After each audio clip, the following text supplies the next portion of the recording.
If we get disconnected, just continue recording, Gary. Mm-hmm. All right, here we go. Liverpool versus everybody. We're back, and may not be as lively as usual because one Jams isn't here. We know he brings a lot of strange opinions to the group. But, we're back, man. It's good to have you guys back. I don't know, but let's just start off with the international break. Maybe I'm just alone in this, but it hasn't seemed as long this time. Do you guys agree, or do you feel like it always seems the same? Yeah, it didn't seem that long. I don't know why. Yeah, it's I feel weird. the same. I mean, I'm excited for it to be back, but it hasn't really seemed that long. But talking about the international break, there's been a lot of hype around Gini Wijnaldum, and I don't say hype in a negative way. He deserves it. But I come to you first, Mame. To me, this is what he does in an orange shirt. There's nothing really new. And I guess it's nice for rival fans or fans of the game that watch the game and see him and say, oh, wow, I didn't realize Genie was this good.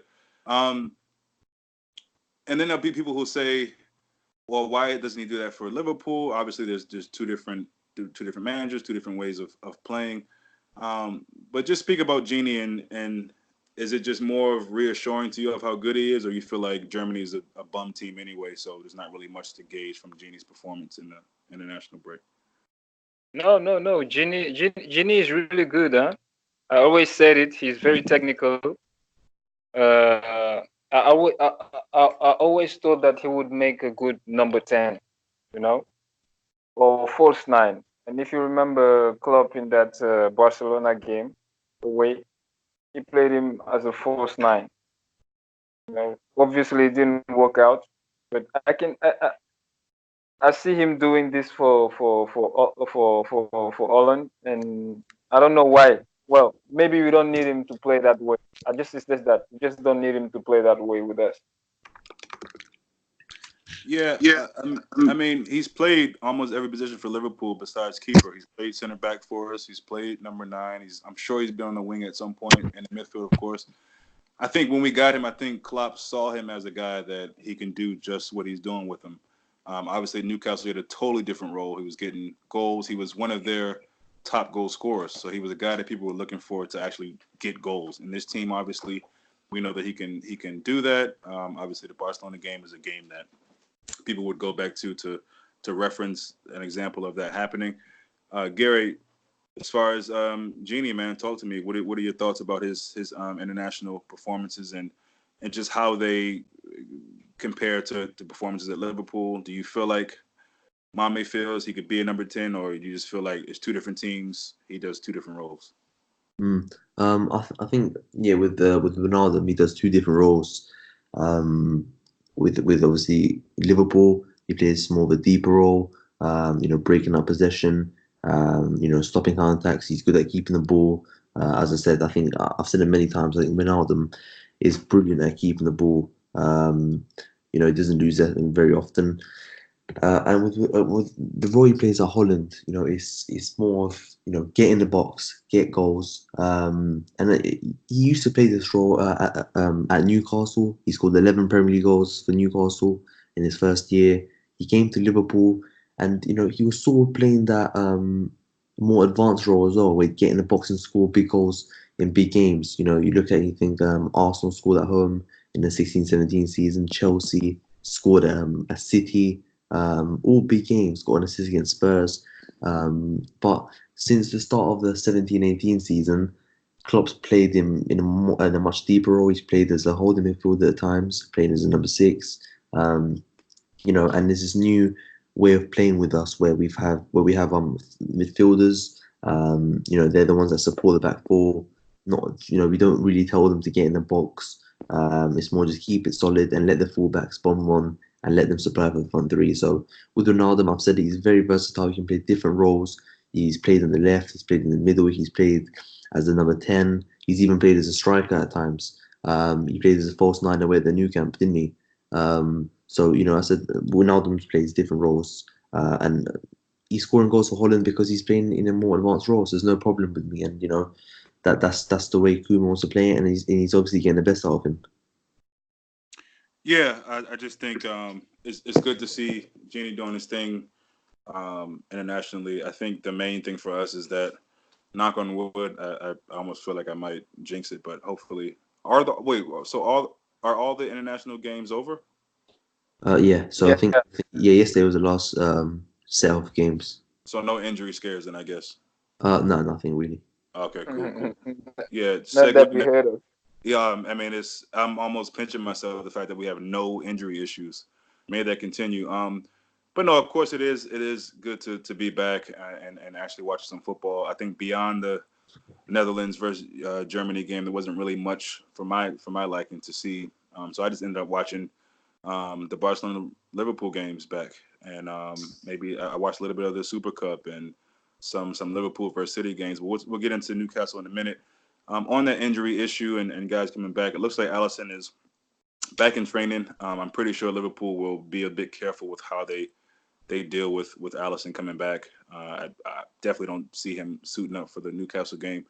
But moving forward, I mean, let's speak about the keeper for a minute. I think we all probably had different feelings about him from since he started to now. Let's remember that he came pretty much assuming that he probably won't play that many games, and right away he comes into the game. Let's just come to you first, Gary. Give me an overall, just I don't know, grade or just a few words you can say about Adrian since he's been in coming in for Allison, and please be nice.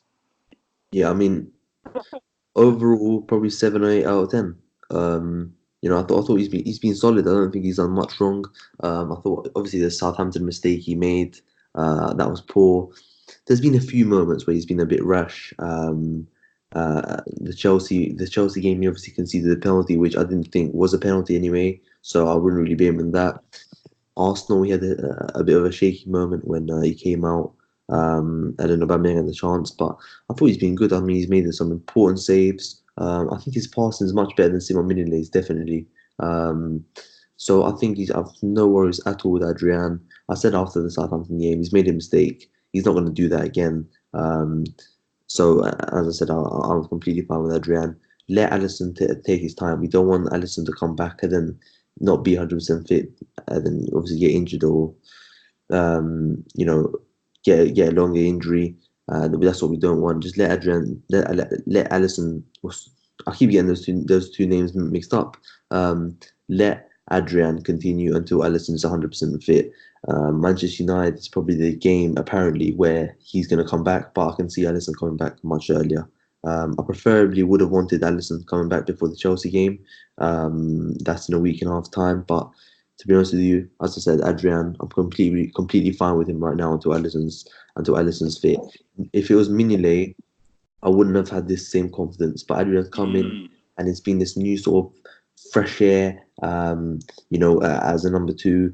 And you have to remember, he's very vocal as well. He's very, very vocal. Even in the dressing room, you can see when they're in a tunnel, you know, motivating the players, saying, "Come on, let's go, let's get ready." Even on the pitch as well, very vocal. So that's what you want to see. And as I said, you can't ask for a much better goalkeeper, a backup goalkeeper than him. And he wants to be here and he wants to play. And that's all we can ask for. So let him play the next few games. Newcastle, Napoli. He's going to get a lot of games. Because it's a very difficult period for us with a lot of games. So he's gonna get much better. And I've also heard that they did a bit of work with him as well over the national break, and that probably is to do with his distribution. So as I said, onwards and upwards, and let's just see how he gets on the next few games. But 100% confidence in Adrian. Yeah, I like how that sounds. I agree. Mame. Yeah, Adrian. Well, Adrian is I think he's the old school type of keeper. Good on his line, but only good on his line. Mm. But so far he's been all right. He's been all right, except that of course that Southampton mistake. You know, and let's say he was adapting a lot of pressure. Just coming in playing at Anfield, replacing Allison is a big deal. So for him to be a little shaky in the beginning, yeah, but after that he was all right, man. He was all right. He made a couple of big saves. He won us the game against Chelsea. So yeah, so far so good.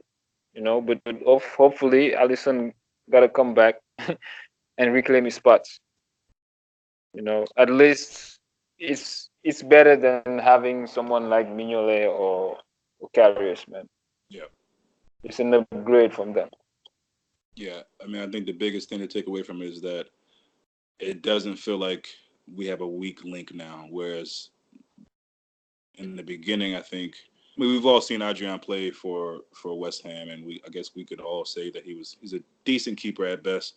And so I think it would be fair to say that a lot of us thought or didn't know what to think when Alisson went down. It's not a position, it's not a player on our team that we thought we'd probably have an issue with. That's probably one of the players that we thought would be one of the mainstays. Injuries do happen. It was a freak situation. It happened, and I agree. Both of you guys well said. I think Adrian has come in and done a good enough job. I'll say that, and probably even slightly better than that. Obviously, we got to give credit for the save in the Super Cup. You can say he quote unquote won us that. I mean, it was his save that put them away. So to come into a team like that, not really expecting to play right away, playing pretty much right away, getting the trophy right away, I think there's not much you could say about Alisson. So the longer that he's in there until Alisson is I mean, more you can say about Adrian, sorry. But the longer he's in there until Alisson is back, I feel pretty confident.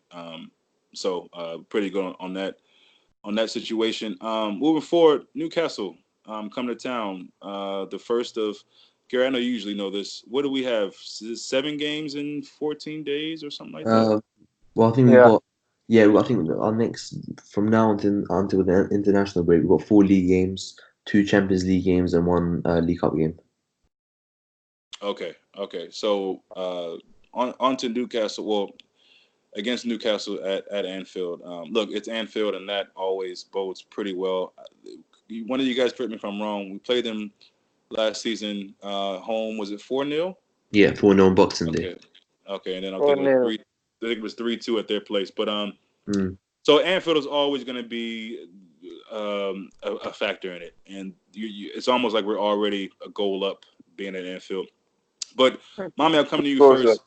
For me, Steve Bruce is just a nothing manager. Honestly, he continues to get his job, so someone somewhere in the world thinks that he's relevant.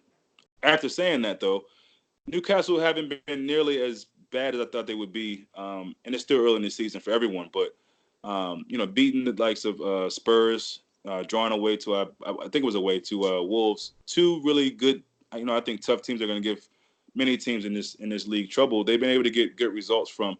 They play that crazy 5-4-1, or I don't know what you want to call it. 5-4-1, I believe it's called.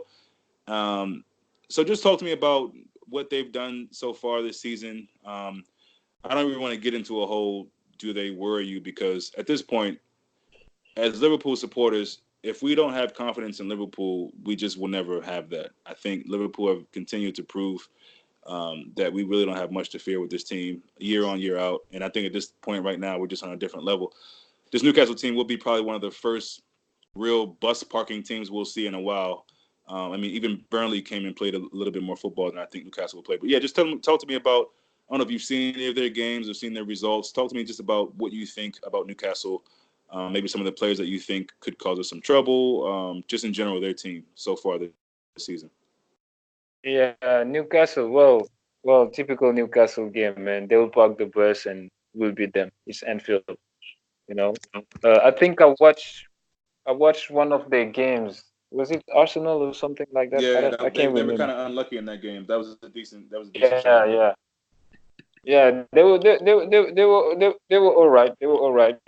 Arsenal defense is very weak, as we know. Mhm. And there was that guy Sam Maxima, the guy that came from Nice. Who's He's injured, by the very way, live. to my Guys, surprise. Yeah. is he? Yeah, Wow, while you guys were talking, I was looking up some of their players, and apparently he's got some serious injury that they're trying to work him back to. But go ahead. wow. Yeah, he was lively and he brings something to the team. But it's Newcastle, man. There's not much to say. Obviously, they drew against Tottenham, but it's the same old way of playing.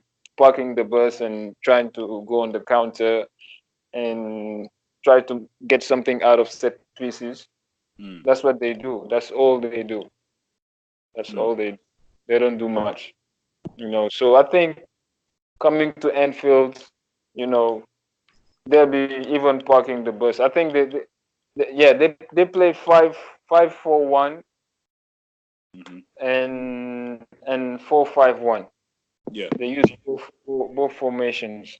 Right. So it's gonna be tight, but we got we got enough to beat them, like probably 3-0 or 4-0. Yeah.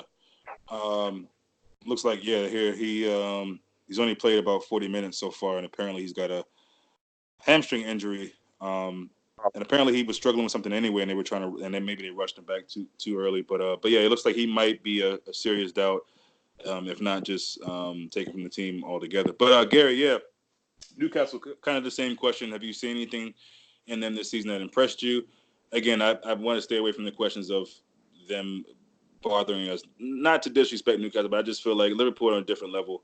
There's no reason why we should be struggling with these kind of teams. Again, all due respect to these teams who are lower than us, but these are games we should be racking points up. But yeah, just in general, are you surprised with their performances so far? Is there anything about them that you found to be I don't know, you gained something new from them, anything like that, just so far this season for Newcastle? Yeah, I think it's just the way they've started the season. I watched their game against Arsenal at home, and I thought that again they were very, very defensive. It's not really surprising when you know that Steve Bruce is the manager. Right.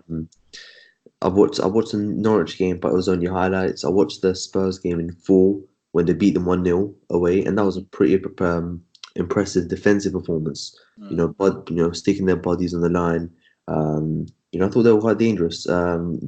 They caused Spurs quite a few problems. Almiron, I think he's a very good player. Almiron, very lively. Joe Linton played really well. Saint Maximin actually started that game, got injured 16 minutes in, 15 minutes, something like that. So he got injured, Okay. and then Atsu came on, and he provided the assist to Joe Linton as So good for. Maximum started that game. Yeah, he started that game and went off at Oh, 20 minutes okay. in. So yeah, he's had a couple injuries. He hasn't played a lot of football recently, but as I said, not much difference to what to how Newcastle used to play under Rafa Benitez, because Rafa Benitez actually played a 5-4-1 formation during the last season of his career of his manager career at Newcastle, with Richie as the left wing back. They brought a few players in, but it should be a pretty comfortable win. Where they've beaten Spurs away, doesn't really matter. We're levels above Spurs anyway. I thought with the way Spurs played that match, they had no clue what they were doing. They were passing the ball to the right and the left and just sticking crosses in without any plan. There's no really game plan or tempo. And it was pretty easy for Newcastle to win that match. But as I said, it's an early kickoff at Anfield at 12:30 here. And the fans hopefully going to be up for that. And let's just hope that we can get 3 points. Should be pretty comfortable. They're gonna be really defensive. They're gonna be much more defensive than what that we saw against Burnley. Yeah. Much more defensive, much more deeper. They can have basically everyone on the ball, because when you think about it, we did have quite a bit of space to operate in against Burnley. These lot, they're gonna have a row of five, another row of four, and they're just gonna leave Joe Linton up there to just hold the ball up, or just all that sort of stuff. But yeah, as I said, should be fairly comfortable too. Maybe another clean sheet. Should be another clean sheet. 3-4-0 maybe. I'm gonna go 3-0. At worst, it'll probably be a 2-0 win. At worst. But let's just keep it going. 15. Let's just make it 15 out of 15. And just go into that Napoli game with confidence. And make a couple of changes hopefully. But we'll obviously get into that later. Yeah, we're gonna get to Napoli as well, because that's a very, very delicious matchup coming up, and I'm sure we have a lot to talk about that. But just to finalize on the Newcastle versus Liverpool game, um, uh, uh, Mo, do you feel like, do you have any concerns with this being there was over the past or recent memory. I'm glad it seems decent. It seems like a distant memory, but it is slightly recent. This idea that Liverpool had trouble with bus parking teams. I think the highest compliment you can pay Liverpool and pay Jurgen Klopp is that we're at a point now where it doesn't matter how a team sets up. If we need to soak up pressure and play slightly defensive, we can do that. If we need to gig and press, which we haven't seen in a while, we can do that. We have different ways of setting up teams, different players we can put in, and I just think it's a real compliment to Klopp that people thought that was all he could do. I mean, I think even us at some points we were saying, where's his plan B? And he's shown not only plan B but C, D, E, and F. But I'm just wondering. I want to know if and I'm just playing a little devil's advocate here. Is there any concern on your part after everything I just said that okay, we're playing a real bus parking team, which we haven't played in a while? How will we deal with that? Is there any concern you have with playing against a team like that, my man? Knowing that 70 to 80% of the game they'll be playing that low block. Yeah, but I don't think so. I think the high line we've been complaining about is for those kind of teams actually. Now, works really well. And one thing I realized this first couple of games is how we adapt to a game with ease. Yeah. Like the game starts, we start with the tactic, with a setup, and then we can change it in 15 minutes and hit you hard. Like we did against Arsenal, for instance. They came, they tried to park the bus, and we just changed everything. And that's the thing with big teams. 2 years ago, maybe even less, we used to struggle a lot against those kind of teams. But now we got everything, man. We got everything. We can hit you on the counter. We got the set pieces. We slow up the game. We can do anything. I don't think there's any reason to worry. Yeah, I totally agree. And again, it goes back to what I said about I'm kind of now when I'm watching the game, there's certain things that irritate me, and it's mainly because I know what Liverpool is capable of, and it seems like these first few weeks, although I'm proud of us getting the points, and I don't really see too much problems with our team. It is frustrating. It seems like, frustrating and also a good feeling to see that obviously there's something that happens at halftime because we always come out in the second half and we just come out, fighting in the second half. So that's a good thing. And a lot of times we get that goal right before halftime. So those are good things. But, again, there's no real reason to doubt this team or think that any kind of opposition that comes with any kind of tactic we can't get against or get at facing them. Gary, same question to you. Anything about this bus parking team that maybe brings up anything from the past, or you're kind of concerned that we don't have that quote unquote Coutinho kind of player, or is there anything that worries you at all? Maybe 2 years ago when we had a poor defense and didn't have a plan B, but not at all anymore. Not at all. I mean, the Coutinho thing is just it's a myth now, isn't it? Because we're playing with Fabinho, Wijnaldum, Henderson midfield, and you could say none of those midfielders are creative, but we're still smashing teams 4-5-0. And it's because of the system that we play. As I said, fullbacks. Newcastle can try park the bus however they want now, but they're not gonna. They can do it 90 minutes against Spurs away, but they're not gonna do it 90 minutes against us because it can be 0-0 at half time, but then we can just come out and just smash them, just like we did against Arsenal. So the thing with this Liverpool team is, I was looking at a stat where it was like in the 2016-17 season where Liverpool was this gegenpressing team. And we'd like to play against the top 6 teams because we had more space to play in, rather than the teams in the bottom half where they just sit back, and we didn't have another plan B, and we'd fail to break them down. And most of in that 16-17 season, most of our wins or goals would come in that first half because we'd come out quickly, and we try to get quick goals and try to kill the game early. But if it was still 0-0 at half time in that sort of first season that where Klopp came in, we wouldn't go on to win that game in the second half most of the time. Because we'd be just shattered because of our game that we played, the gegenpressing, and we wouldn't have that energy. And you can see why in that January period we stopped. We fell off because of the lack of squad depth and the sort of game that we were playing. We didn't have the squad for it, and also we didn't have and the sort of game we were playing for playing with those teams. It's not possible. You can't gegenpress against Newcastle at Anfield. We're going to be sitting back for 90 minutes. It's not possible. So you have to be more creative, more smart with your possession, and that's what we do now. We use the wide areas much more, and that's what you can see. You need to use width against teams that are sitting back, because we used to play this game where we just to try play in the middle.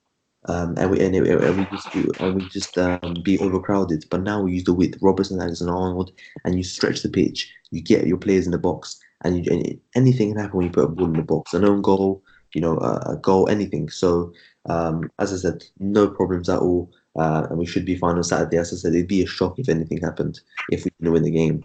It'd probably be a shock if we only won 1-0, because I think we're just going to beat Newcastle comfortably. Yeah, I like that. I agree with both of you. To round it off, Mo, give me a starting 11 prediction. There's talks about just hearing different podcasts and reading that Firmino he's not hurt anything, but let me ask this question. Is this before you guys give me your lineups? Both of you guys, I'll come to you first, Mo. Is this a game? Is this a game for Shaqiri? And if not, where is he going to play? I ask that because, again, we don't want to take Newcastle lightly, but we do have some serious matches coming up. And not to say Newcastle isn't serious, but you know what I mean. So is this a game for Shaqiri, do you think? Or do you think he's still a little bit of ways away? Well, listen, obviously he didn't play, he didn't go to the international break, so he'll maybe play. But something I realized about Klopp rotates only when he has to. Mm. He doesn't just rotate because you have a big game coming or something like that. Right. If you fit, he can use you, he plays you. That's how he does. Mm-hmm. I don't think he second guesses or being like, okay, we have a few games coming, so we have to rotate. No. If you can play, you play. Mm. I think that's how it works. Mm-hmm. Maybe Shaqiri can start, but it will surprise me. And Gary, your thoughts on Shaqiri quickly? Yeah, I think I like this. I like the sort of attitude of staying back. He wants to improve. Yeah, me too. So staying back, saying, what, couple more weeks. I'm not coming to this international break. I want to try to get back in that Liverpool team.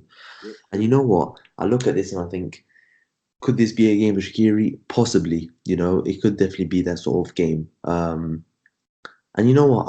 I would like to see Shaqiri start in this game, if I'm honest with you.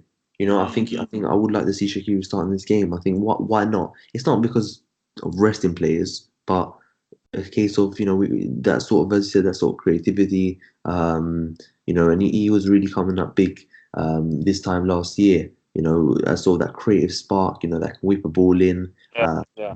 Play a ball through. But one thing I know Salah's got good stats playing up front, but I just don't like Salah up front. I don't think he gets involved in the game enough. I like the 4-3-3, to be quite honest with you, but we can play 4-2-3-1. And as I said again, Firmino, I like him more as a false nine. I just like the front three the way it is, and Shaqiri doesn't really get into the midfield, does he? In a 4-3-3. We've never really seen that happen when he plays. It's only we have to change the system when Shaqiri plays, because he's not getting ahead of Salah. So we have to move a few players around and fit him in. And possibly he could start. I don't think he will. I think we'll just make a few more changes in midfield. Do you want me to give you my starting 11 or? Yeah, sticking with that. But real quick, I just want to say, yeah, I agree with the Shaqiri thing. I feel like I felt really good about. I mean, because look, most players want to play for their country. I think that's obvious. And the fact that he, sat this one out means a lot. And it means that, look, he could be sulking and all that. And who knows, behind closed doors, perhaps he is feeling a certain way. But he didn't push for a move. He's one of the first guys celebrate when the camera pans to the bench. So one thing you can't say about Shaqiri is that he hasn't been a guy that down tools. He hasn't been a guy that disrupts the locker room. He hasn't been a guy that you see sulking or having an attitude. The most we saw is him allegedly coming out and saying something about him not playing. But I mean, I think he's human. So no, I appreciate him staying at home base and just trying to train and put himself in front of Klopp and say, look, I'm ready, I'm available. So I agree with what Mame said. If Klopp feels like he can use him, then yeah. But yeah, go with your starting at 11. Kind of piggybacking on what you said about Shaqiri should start back to front. Who's your starting 11? Me or Mame? Yeah, you. All right, cool. In goal, I'll go with Adrian. Right back, Alexander-Arnold. Centre backs, I'd go with. I mean, this could be a game for Joe Gomez coming back. He didn't play at all for England. It could be a game for Joe Gomez, but just stick with what was working. Matip and Van Dijk, Robertson, in midfield now. Fabinho, Henderson, definitely. I wouldn't play Henderson at all. He just played 180 minutes for England. Let him rest. Don't need him in this game. And I'd go for probably James Milner. Milner or maybe Oxlade-Chamberlain. Mm-hmm. Possibly Oxlade-Chamberlain. Would you rest Ronaldo because he's started 2 games as well? Would you play Oxlade-Chamberlain and Milner as 8s and Fabinho? I've heard Lallana shouts. No chance, not at all. He can play against MK Dons. No, fair point. In the front 3, I'll just go with Salah, Firmino, Mane. But I would make 2 changes in 8. Rest Oxlade, rest Milner. Sorry, what's his name? Henderson and Ronaldo, because I want a midfield against Napoli of Fabinho, Henderson, and Ronaldo against Napoli away. So play Chamberlain and Milner in the 8s. Make a couple changes, freshen a few things up, and just that's my starting 11. Just I think how many changes? That's 2 changes just in 8. Yeah, I mean, I agree with that. I think I don't know. I mean, I'll get to you in a second, Mom, and get your 11. I always feel really strong about Hendo playing in these games. Not to say that he's always had great games against them, but being as though he is a guy from Sunderland, the Sunderland area, I always feel like he has a added initiative or fight or determination in this game, which sounds silly because I think he has it for every game, but I just feel like there's something deeply rooted there. But I also feel like I hear the shout for Ox. And I also understand people who may think Genie should have a rest, but Genie's one of them dudes that he has an engine, and I think he can always play. I think he can always play. He always wants to play. So it'll really be interesting to see that midfield. Milner's a good shout. I don't know. The midfield, I think, is always. I don't think. Just quickly, I don't think. Yeah, I don't think you'll make 2 changes midfield. If I'm honest with you, I think the max you'll make is 1. I don't think Klopp's someone that likes to change too much in a Premier League game. And rotate too many things, especially midfield. I just think he'll probably make the 1 change. I think Henderson will come out and Milner will come in or Chamberlain will come in. I think Henderson will have a rest. I mean, and it wouldn't. I'll tell you what, it wouldn't fail to surprise me if Lallana starts this game. Because we've seen it before. We've seen it before. I think it was a Burnley at home. He started. He played quite well in that game actually, but it wouldn't fail to surprise me if Lallana started this game. It's going to be interesting to see what Klopp does. There's a few options that we can do, and as I said, let's just hope he stay injury free, and that's just the key because we've got a good squad. We have got a good squad full of options. As I said, we haven't got any injuries right now apart from Kea, and forgetting we still got Naby Keita out as well. And what a big addition that would be to our squad at the minute. Yeah, Mame, you're starting 11. Oh, same starting 11, man. Okay. Exactly the same. I don't see much change. The front 3 remain the same. The defense, the defense for instance, how much did Trent play? Well, Trent played 90 minutes against Kosovo yesterday, and that's it. That's it. Yeah. So he'll probably play, but he likes changing, putting Gomez right back, but that's I think only we'll put when it's Gomez. defensive. When we I got think we'll good put Gomez defense. right back away at Napoli. I think we'll put Gomez right back away at Napoli. If I'm honest with you, Oh yeah, yeah, true, true, true. I can see that happening. Okay, okay, okay. Yeah, so What would fair you go? enough. Midfield? What would you go with midfield? Midfield, I'd go with Milner, Uh-huh. Fabinho, of course, always, and Ox or Lalana. Yeah, I think that's my midfield as well. I'd give it to Ox if I'm honest with you. I think this Yeah, would be Ox's want first the start. Ox, but you Mm. know, This would be for Ox's first start at Anfield in over a year and a half. So I think it's just a yeah, good game for him to come into. Um, but as I said, it can be anyone: Shaqiri, Ox, Milner, Lallana. There's so many options that we have right now, just to freshen a few things up. But as I said, let's not rotate too much because we have to respect Newcastle. It is a Premier League game; it's an important game, and we have to go into the same mindset. Don't underestimate Newcastle. Go into the game with the same strong mentality as we go into the game with every game. And I'm sure we'll do that as we always do, and just smash them 3-4-0. yeah. Yeah, We gotta smash them. Yeah, man, 4-0. yeah, I'm feeling pretty damn confident against this team. But I also like the idea that we're coming up against a team that is going to give us a different look. I mean, every team is at the end of the day, but I just think Newcastle has their fair share of Yeah, different it's a different things. challenge.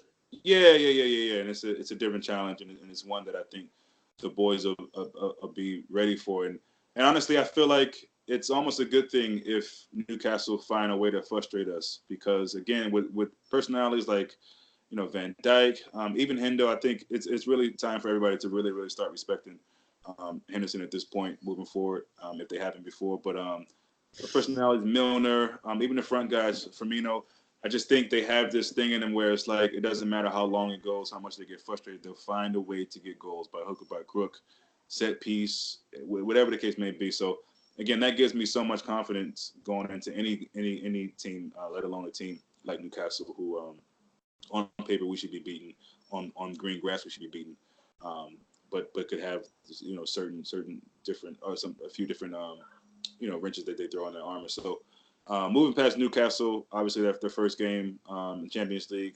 Excited about it.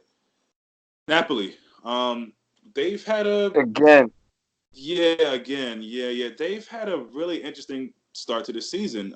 They've shipped a lot of goals. I think the first game was 4-3 to Fiorentina. They beat that, and then the same score, but they were on the losing end to Juve. And so let's just squash something real quick. And all due respect to my brother Kuala Bali, my Senegalese brother, Mame, is there really any comparison between Kuala Bali and Van Dijk? Before we get into the game, I'm just asking, is there really any need to really compare them anymore? And I'm not basing yeah, that on the own goal and all that. I'm just saying over the past couple seasons, are we really putting Koulibaly in that same bracket as Van Dijk? uh, I would say yes, but it's hard to compare, man. Koulibaly has to move out of that team. Mm, That's the truth. That's the mm, truth. He's good and all, but come on, Napoli is it's a good team, but it's not a top team. You know, mm. and Van Dijk plays in the top team, and he's the most important player of that team, if not the most, maybe two or three most important players of that team. You know, so it's really hard to compare. But if you look at performances, you see them on the pitch, what they do. Of course, we can put them in the same bracket. Okay, yeah, fair enough. I think maybe saying the same bracket wasn't a great way to put the question because obviously he's in the same bracket, but I just feel like Van Dijk has edged that bit more than Koulibaly all around play. And what he's able to do with Liverpool's defense um, by himself, and just also just his presence and how that's spread throughout maybe not even just the defense, the team in general. Just that kind of cocky swagger of as I've said before. Doesn't matter what happens in the game, we can always come out and get the points that we need. So for me, I just feel like he's slightly ahead, but I think Koulibaly obviously is still in that same conversation. I think it can still be arguably debated of who's better. Gary, your feelings on the two? On Van Dijk and Koulibaly. Yeah. Yeah, I think Koulibaly is a brilliant defender. Um, I just think that Van Dijk is just a level above, not just him, but above everyone. I think Koulibaly is Above just, huh? I say, yeah. Van Dijk, man. Yeah, There's he nothing you just can say about. there's There's no. mm, there's Van Dijk, right? There's you got the levels. You got Van Dijk, he's at the top, and no one's with him at the minute. And then you got the levels with Koulibaly and all the other centre backs, just on that level below together. Van Dijk is at the top on his own at the minute, and no one's catching him. Um, because he just makes the game look so easy. There's a reason why he plays every single Premier League game, and it's not just because he's important, because of course he is important to us, but it's because he doesn't break a sweat during games most of the time. He reads the game before he even has to make a sprint. He reads the pass before he has to run for it or chase someone down, and then he'll even do that because you see how quick. We don't even realize how quick Van Dijk is, but there was a point where he was behind Pepe and he sprinted and caught him and intercepted the ball. Van Dijk is really quick. We just don't see it enough because we don't really need to. As I said, he makes the game look so easily, and he's the best defender in the world for a reason. Yeah, Yeah, yeah, yeah. that's a great comment you said at the end there, because as I was watching some of these games back, which is usually what I do during the international break, unless there's a particular team I want to watch. That's so true about Van Dijk. That's an underrated, I think, maybe not even underrated. It's just one that people don't really think too much about because he's such a dominating guy in the air. He's very physical. But there's a reason why, and I don't really care about this stat, but because it's something that people talk about, there's a reason why a lot of people don't dribble past him. It's not just because he's strong and a great defender, it's because he does have speed and he's fast. Because there's guys who've tried to dribble past him that are probably much faster than him, but he has a way to catch up to them Young Min Son in the Champions League final.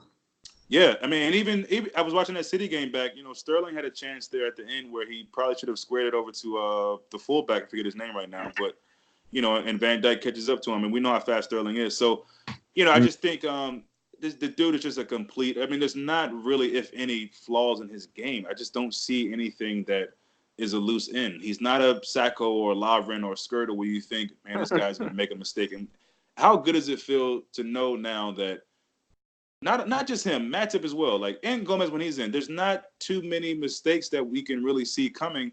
I mean, how nice is it to feel that comfortable coming from Skirtle and Lovren and not no disrespect to Lovren, but guys like that in the past where you thought we can score some goals tonight or today, but we don't know what's going to happen in the back. I mean, that just gives me personally, I know you guys probably the same, just so much confidence going into these games. So yeah, I mean, I just feel like this matchup should be really delicious, man. I think it'll be a reason for us to. I mean, I guess you could say a little bit of payback or revenge. Obviously, we beat them to go to the next round, but they were pretty good against us away from home. Speaking of this first I think. game, go ahead.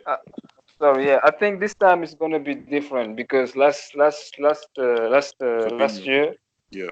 last year they were like three big teams. Mm, that could go out of the group.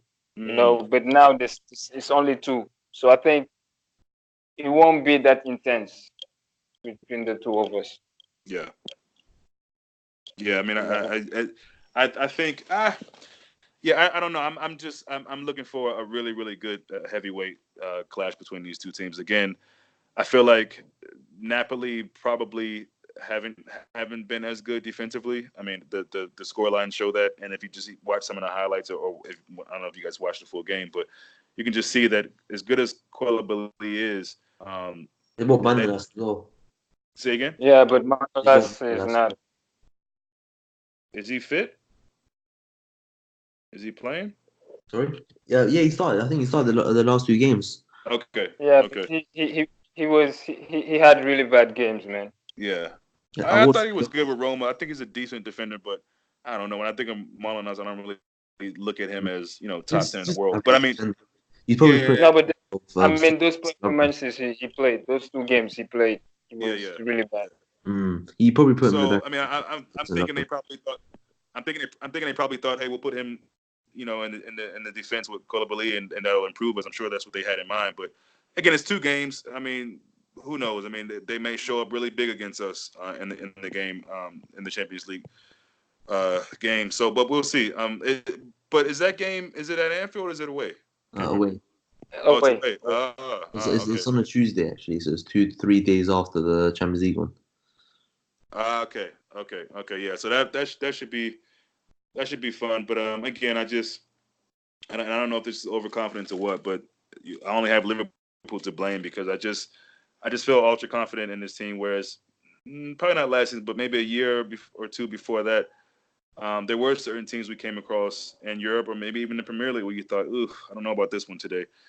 But with this team, for me as a supporter, I don't fear any other team. Now, there's teams that we go against, and I think, look, these guys can hurt us this way or that way or whatever. But I always feel like Liverpool could get the max points in every single game if we play to our ability. And sometimes I say that, but sometimes I feel like we can play even better, and we still find ways to get results. You know, whether it be a late goal by Origi, a nice save from the keeper, a tackle by Matip or Gomez or Van Dijk at the end of the game, whatever the case may be.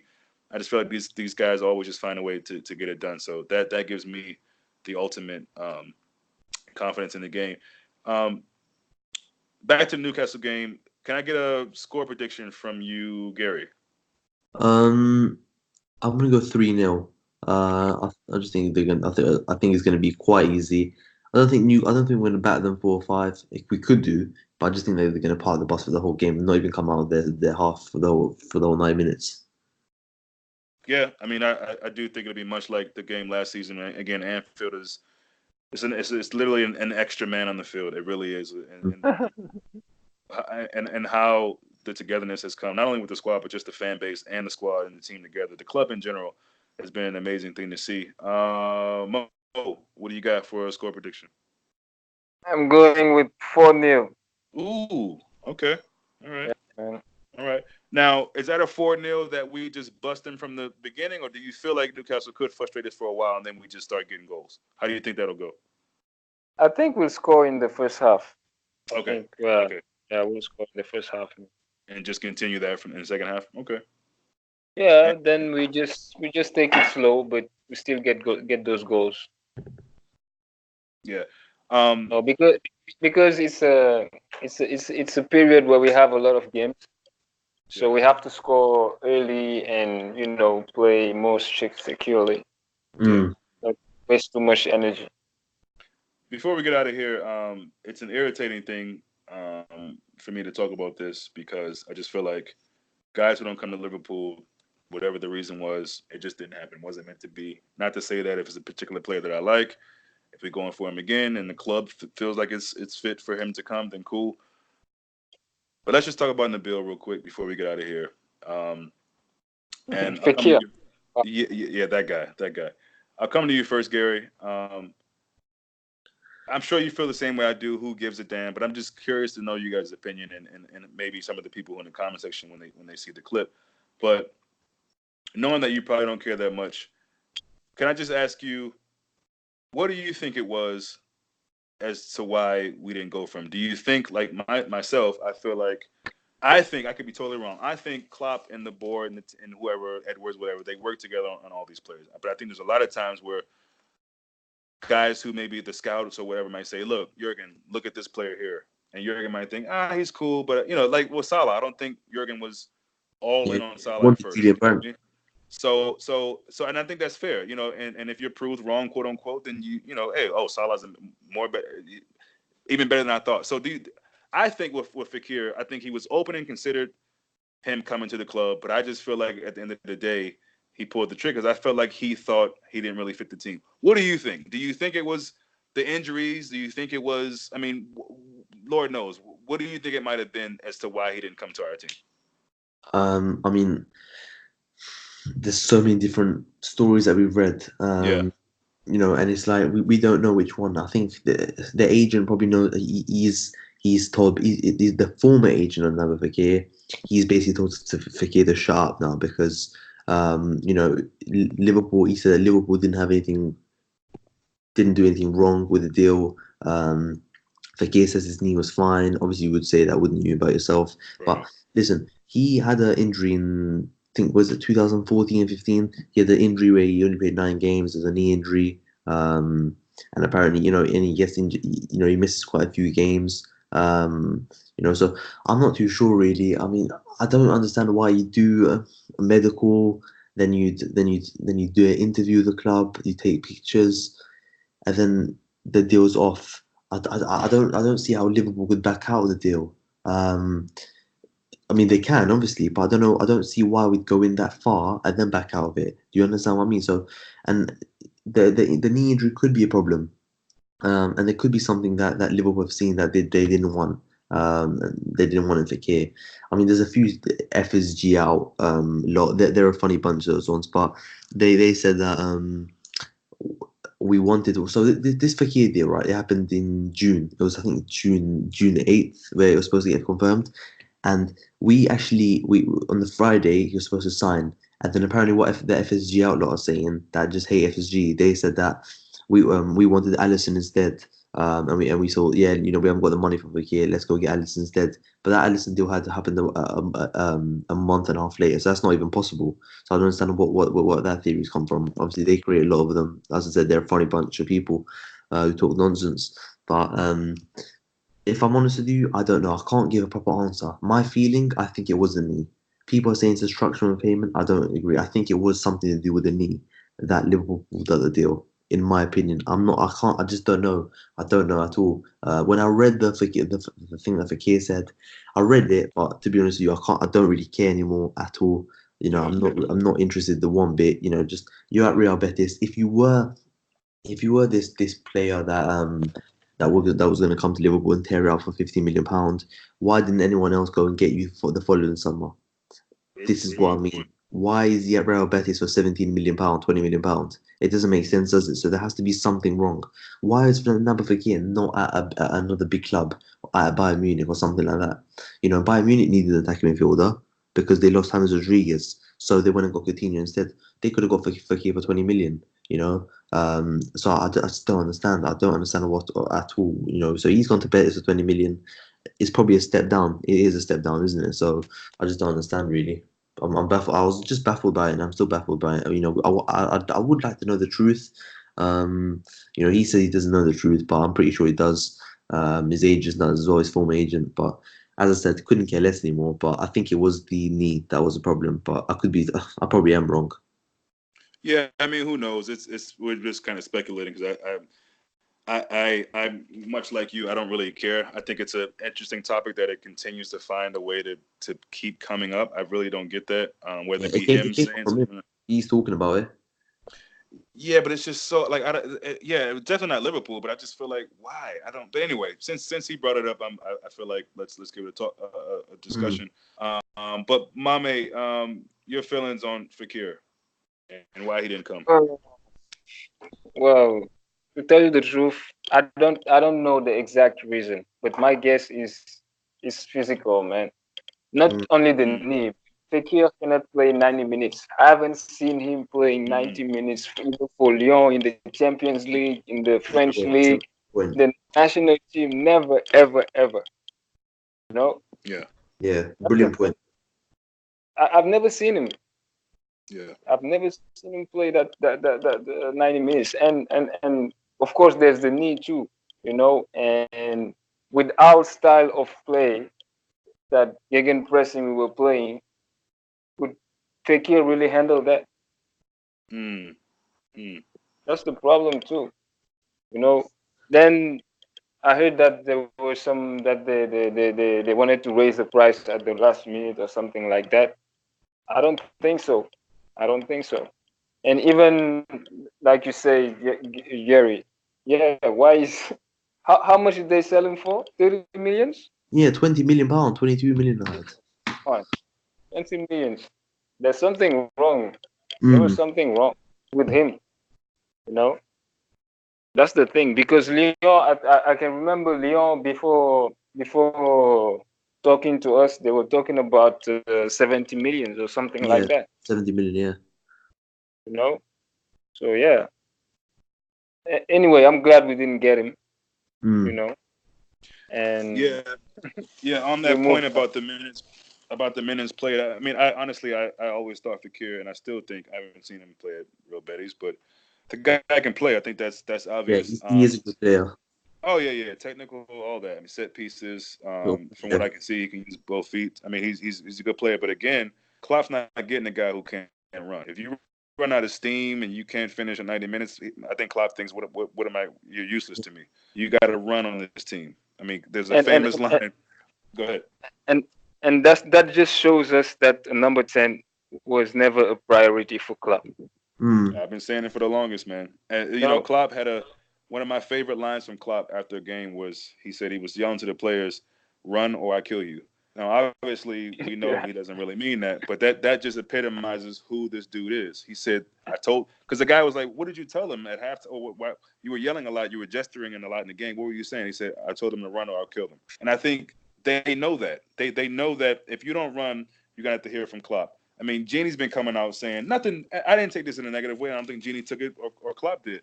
But Genie was coming out he came out and said he has a love-hate relationship with him. And I think most of us probably have that with a male figure in our life, our father, our grandfather, our brother, whatever. There's a lot of love there, but there's times where it's like, get off my back, bro. Like, don't keep. But that's what Klopp does. Genie came out after the Barcelona game and said I was pissed off at Klopp, and I felt like I needed to. So I love hearing stuff like that because it shows just how real this group is. And again, if you can't run for this team, you're probably not going to play. And I think when we think about guys who aren't playing a lot of football, it's because they're just not at that level anymore, which I don't know. Again, I don't want to say anything bad about Lallana. I think when he's on and he probably can offer some things. And usually here lately, the little bit of parts that I've seen of him, he's been decent. But I think he's just we're above that level at this point. But okay, fine, we keep him. But guys like Shaqiri, if we're not seeing him a lot, it makes me wonder if they're not doing that other grafting part of the game. Obviously, I don't have any. I have no way to watch the training, but it makes me wonder if that's the case. And so again, I think Klopp, especially with Liverpool, I don't know how he looked at Borussia Dortmund, but I feel like with Liverpool, I think he's trying to find players that, yeah, sure, you can be a big technical or whatever, but he wants guys that can run. We don't have a guy on our team like Coutinho necessarily that can do what he can do with the ball like that in the midfield, but we got guys that can run their ass off. Yeah. And run through a big wall for Klopp. So go ahead, Mom. Yeah, because Klopp, all he wants from his midfielders is to recover the ball as fast as possible. And in high areas as well. He doesn't want anything else, man. Yeah, I mean it's as simple as that, and it was hard to really see at times early stages with Klopp of, not that I doubt him, but it was hard to really see where we were going. But to see where we are now, really, man, it's just phenomenal. I mean, the fact that the gegenpress was really what he was known for, and we can still turn that on and turn it off. But the fact that he just evolved this team in such a short period of time and made them the powerhouse that they are in Europe, let alone England, it's really phenomenal, man. Sometimes I just look back and say, wow, it feels so fortunate to be supporting this team these days. You know what, Aaron? He's done it one better. You know when he came quickly. Sorry to interrupt you, but no, it's cool. Quickly, when he came into Liverpool, right? We were like, oh, if he can replicate what he's done at Dortmund, we'll be a great team. But he's done it one better. He's taken us to another level that we didn't imagine. Yeah, of course. And in such a short period of time, 3 years at Liverpool, making it 4 years now in October.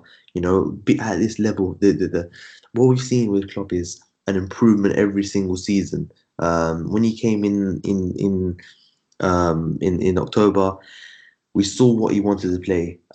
We saw the change in system, the game style, the game plan, everything. We saw that straight away. And it's one thing that I look at, for example, a coach like Unai Emery. I look at him thinking 1 year and a half in, some Arsenal fans are saying let's give him time. But before you give a manager time, you need to know what his game style is. I'll give you an example. Managers need time, right? They do need time, but managers don't need time to implement their football, their system. They need time to sign better players. They need time to get results, but they don't need time to implement their system. That take their football identity that comes with them, and that work that they come into the team straight away with the players that they have, and they plant that in the player's head. You don't need time to go on.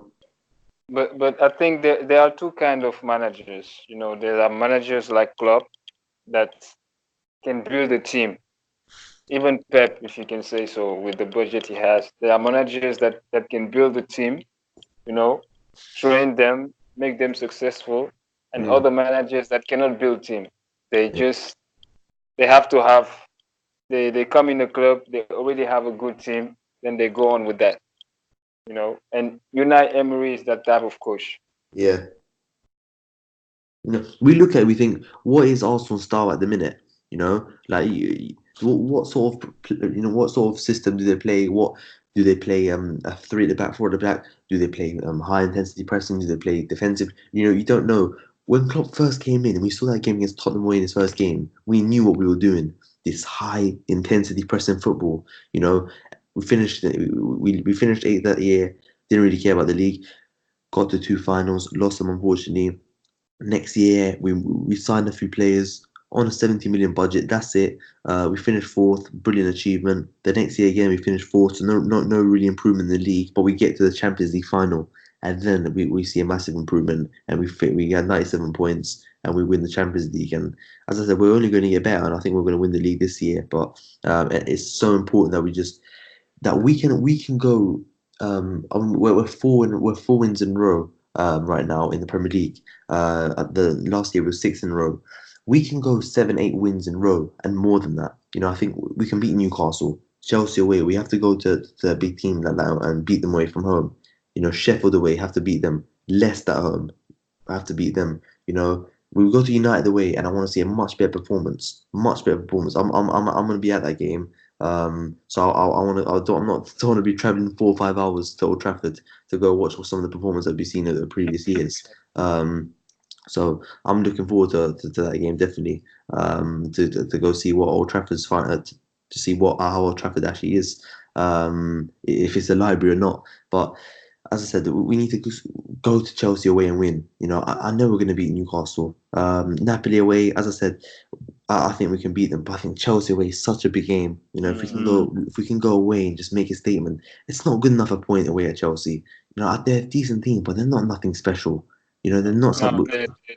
they're a mid-table team now. It's a Let's be team that real. we have to go there and say, let's dominate the game and let's go and beat them. There's no need for us to go. If we come away last year, right?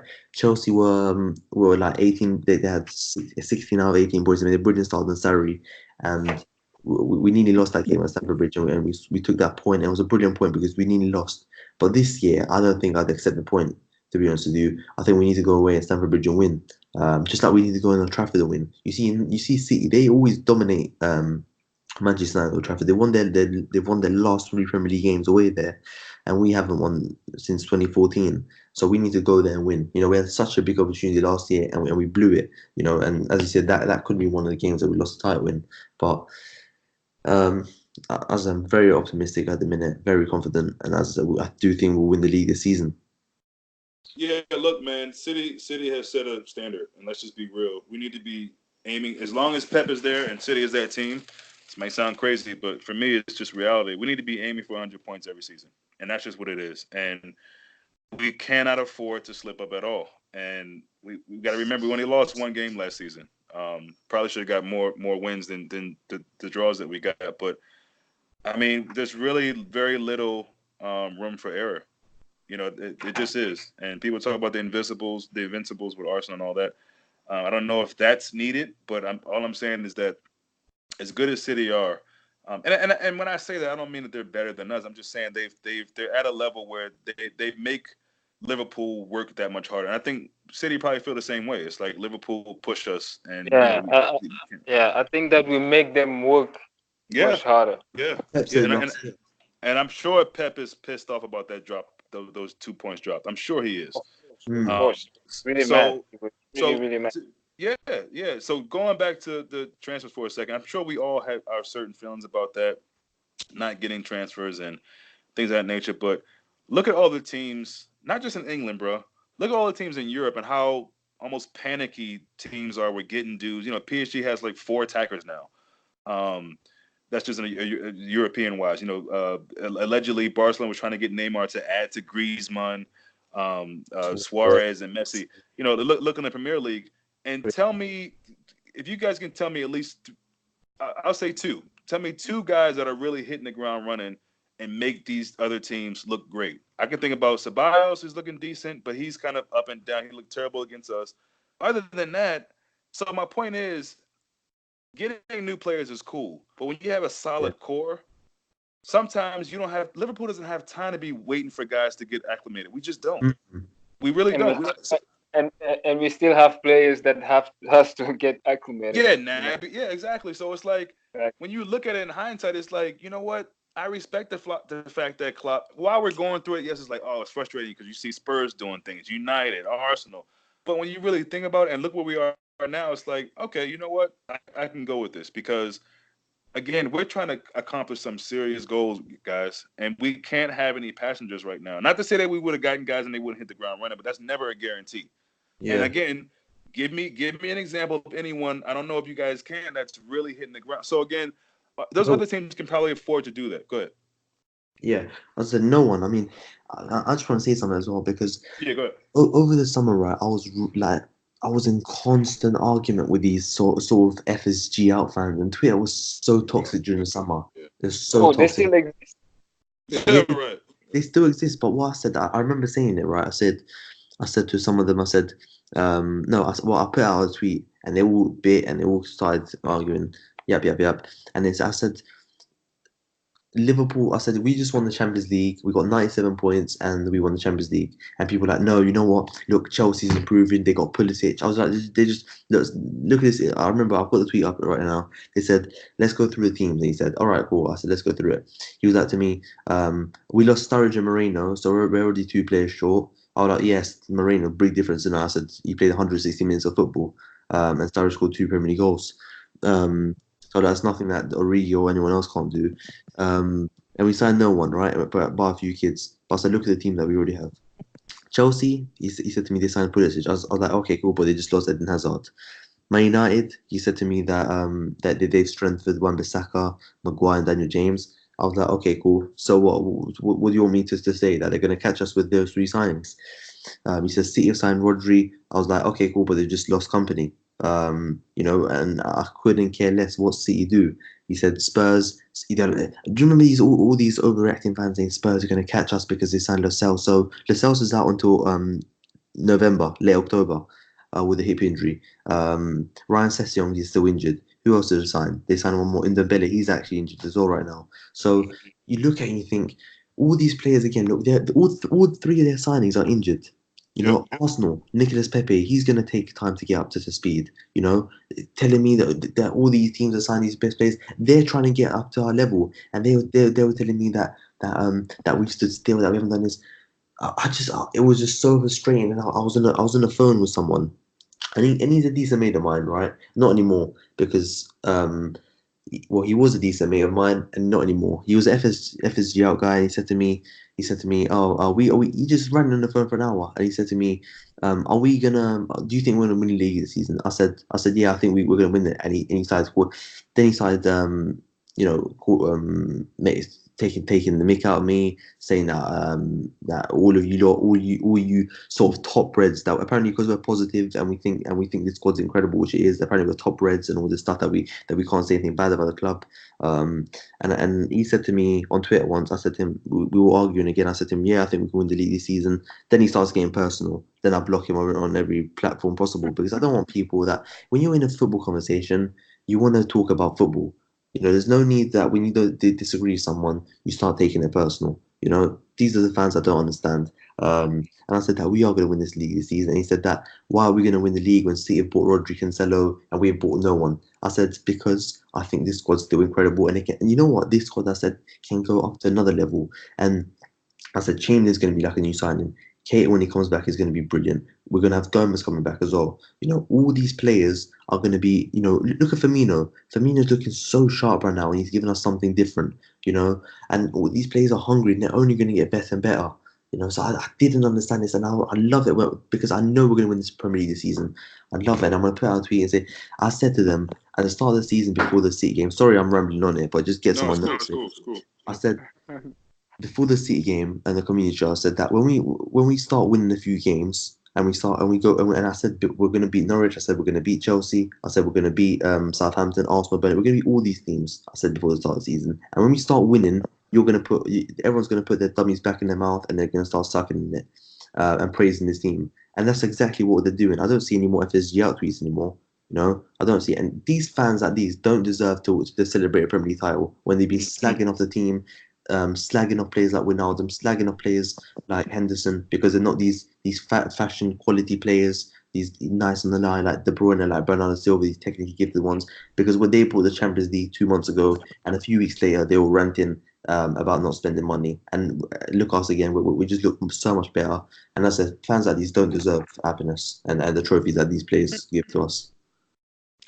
Yeah, that's that's an unfortunate thing to hear, man. Because first of all, friendship shouldn't be ending over something like that. But people like him, I just don't understand as a Liverpool supporter. And I hate saying stuff like this because people have said this to me, but I often question the support at this point because how it's one thing you watch the game and you might curse the team or you might get mad because Salah doesn't pass the ball, whatever. That's natural. But to really at this point, after being European champions, putting a really good season together, looking amazing right now, how could you still doubt the team? I just don't get that. I really don't. You're never going to be behind the team if you can't get behind us after that season. I mean, especially now that's just yeah, I don't get that one, man. So, but I mean, to hell with him. If that's how he feels, I mean, he's entitled to that, I guess. But I just don't understand people who still have this negative feeling towards Liverpool. It makes no sense at all to me. 2, 3, 4 seasons ago, sure, fine. Yeah. But the whole top red thing is just ridiculous. I don't know. Ridiculous, and because I've always been positive about Liverpool, I'm always a positive guy. I like to look on the bright side, but at the same time, you can't just block the negativity or the things that need to be sorted out. Yeah, of course. You need to have a balanced thing. But I've always looked at things as a positive, on a positive way. I remember because we started speaking when we beat City 3-0 in the Champions League, didn't we? But before that, I remember when we had such a bad run in January. I remember we were losing to Leicester, Hull, Swansea. After that Leicester game, I said, you know what? I still think we're going to get top four. I still think we're going to get top four because I just trust the players, I trust Klopp to pull us through, and we did end up getting the top four.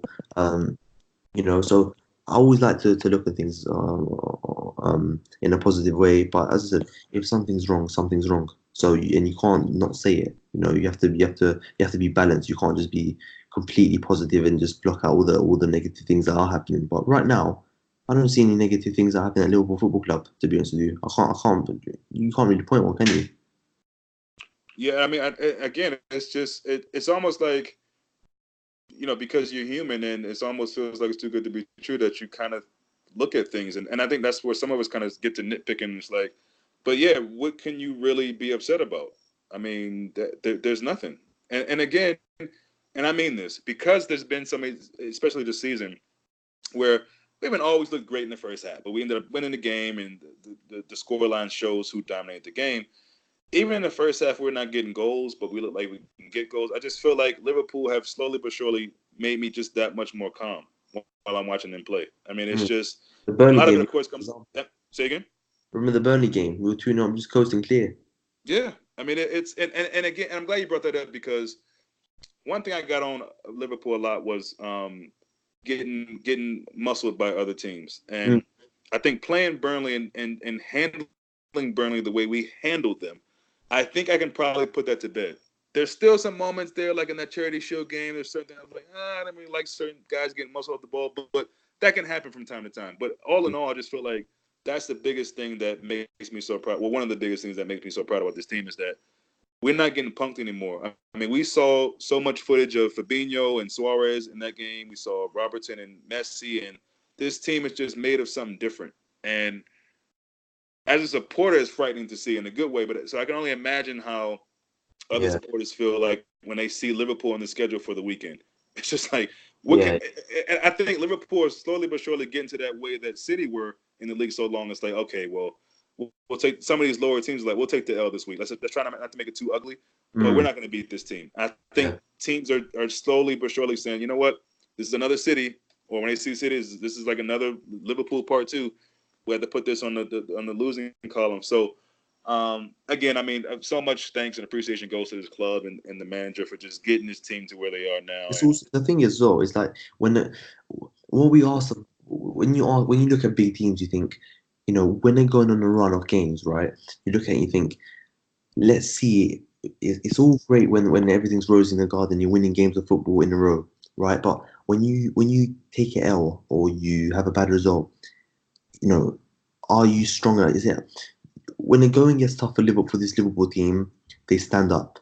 You know, when we had a few dodgy results in February, we stood up and we won 9 games in a row. It wasn't enough. We dropped a few too many points. 3-0 lost at Barcelona. When the going gets tough, we stood up at Anfield. No Salah, no Firmino. Robertson won at half time. No KOs, actually a starter in that team.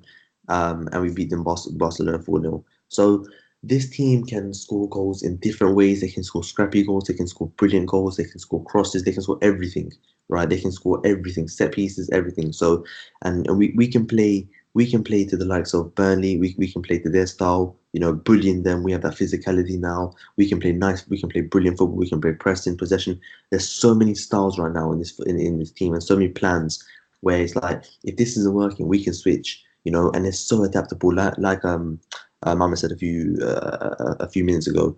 He said that about the Arsenal game as well. Klopp thought that Arsenal were going to play a 4-3-3 or something like that. They ended up playing the diamond, which they haven't played at all under Emery that season.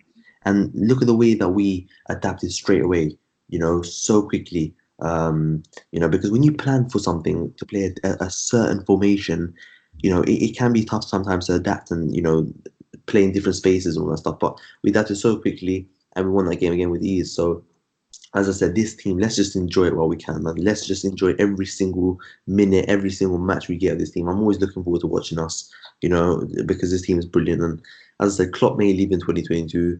You never know, but let's enjoy this football team that Klopp has built, because it's world class. It's the best team in world football, in my opinion, in the minute. Yeah, and I think I'd be hard pressed to try to. I mean, obviously, I wasn't watching Liverpool in the serious glory days in the early '80s, '70s, whatever like that. But I from the teams I have seen, it's not even close. I don't know another team that's better than this. And I think when all is said and done, it's still somewhat early, and I think Van Dijk has a lot to give us. But I don't know if there's ever been a better defender than Van Dijk for Liverpool. I'm just saying, or front three or whatever. I can't remember. I can't remember. For real. I mean, people will throw in Hippier, Carragher, Alan Hansen. We've had some great centre backs. Yeah, Alan Hansen before our time, but I hear he was great. If you're talking about technical ability, got it all, man. I mean, look at him. He can play in midfield and make and spray passes at Andrea Pirlo. You know, this guy's incredible. He'd be an amazing six. He's so good. He's so mobile as well as a centre back. He's incredible. Yeah. So I mean, it's just I'm glad it's back, man. And I guess the next break is when. October the 5th, and then we got 2 weeks off, and then international break United away. Okay. Yeah. So I'm just glad it's back, and glad to be talking to you guys again. So let's see if we can rally. Post-match meaning either directly after the game or like we did the last time or the day after. I'm should be available. Yeah. Yeah, it's 7 a.m. Here Saturday, so I'll be up bright and early. But yeah, it'd be nice to. Games. I think Norwich City is the late kickoff as well. Is it? Yeah, late kickoff, 5:30 kickoff. So it'll be around 12:30 your time. So 12:30 is the Liverpool game here. Got it. The Norwich game, I think. Yeah, 5:30. Few good games though. Yeah, United Leicester at 3. That's gonna be a good game. So Wolves Chelsea as well. Tottenham Palace. Oh, nice. Yeah. So, that's a good weekend. Interesting game. Would you say, Mo? Say that should be a good game. Which Wolves one? against Chelsea. Oh yeah. Even United Leicester. I think Leicester are a better football team than United. I think they've got identity. I think Leicester could cause United some problems at Old Trafford, but I don't care about Chelsea or thing. I'm just looking at our game and I'm looking at City's game after. really as well. So, as I said, let's just hope we can get 3 points and just move on to Napoli in midweek. It's funny you say that. I want one more question before I get off. Yeah, sure.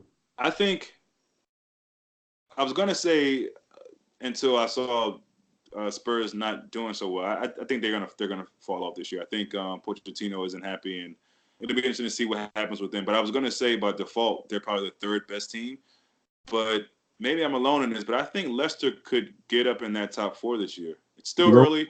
I was never a big fan of their manager when he managed us, but I think he's a decent manager. I think that's probably a nice fit for him.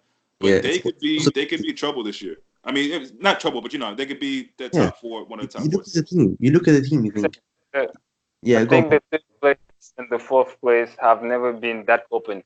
I know, it's crazy. It's crazy. I can see Leicester, Everton, Wolves, all those guys getting in. Of course, Chelsea and I think Leicester's the only team I really look at and think, they're going to get in. I don't think Wolves are the same. I don't think Wolves have ever been that. They get too many draws, man. They settle with too many draws, I think. So they can't beat teams even at home. They're drawing at home to Burnley. They're just a bit too. They don't know how to break teams down. I think Everton again. I think there's a few too many. There's a bit of inconsistency there. I think they're gonna be good this season. But I think Leicester just play a brilliant brand of football, and they've got players like, you look at their players, you compare it to some Chelsea's or United. Sometimes you think Tillemans, Maddison, Ndidi. That's a better midfield than Manchester United's one. You look at it, you think, of course, McTominay. Pogba's obviously a good player, but McTominay, Fred, Pereira, Leicester's got a much better midfield. They got good fullbacks. Ben Chilwell, right back, Ricardo Pereira. They've got a good goalkeeper, Schmeichel. And you know what? They've lost Maguire, but that's a Yonku guy, the Turkish guy. He's a really good player. Look at their front three. Vardy, they bought Jose Perez in, they bought Dennis Pryor. They got really good players as well. So I think Leicester, but they just need to be consistent. That's all it is. Consistency, because United are going to drop a load of points. Arsenal's defense going to let them down. I think I've got a feeling Leicester could actually get in the top 6 this season.